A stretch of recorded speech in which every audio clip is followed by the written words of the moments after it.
BNP এখন পথহারা পথিক বললেন ওবায়দুল কাদের। আওয়ামী লীগের সাধারণ সম্পাদক ওবায়দুল কাদের বলেছেন, আন্দোলনে ব্যর্থ এবং নির্বাচনে ব্যর্থ হয়ে বিএনপি নেতারা নিজেরাই মহাবিপদে আছেন। তাদের হাল ধরার কেউ নেই, তারা পথহারা পথিক। শুক্রবার ১৯ এপ্রিল বিকেলে রাজধানীর কৃষিবিদ ইনস্টিটিউশনে কেআইবি আয়োজিত আলোচনা সভায় এসব কথা বলেন তিনি। কৃষক লীগের ৫২তম প্রতিষ্ঠাবার্ষিকী উপলক্ষে এ আলোচনা সভার আয়োজন করা হয়। ওবায়দুল কাদের বলেন, এ দেশের উন্নয়ন অগ্রগতির পথে প্রধান অন্তরায় জঙ্গিবাদের প্রধান পৃষ্ঠপোষক বিএনপি।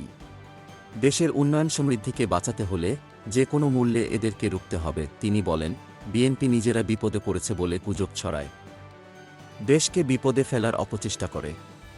যতদিন শেখ হাসিনা আছেন এদেশ ততদিন নিরাপদ থাকবে। তিনি আরও বলেন, এ দেশের স্বাধীনতা আন্দোলনের সূচনাই হয়েছে কৃষকদের হাতে।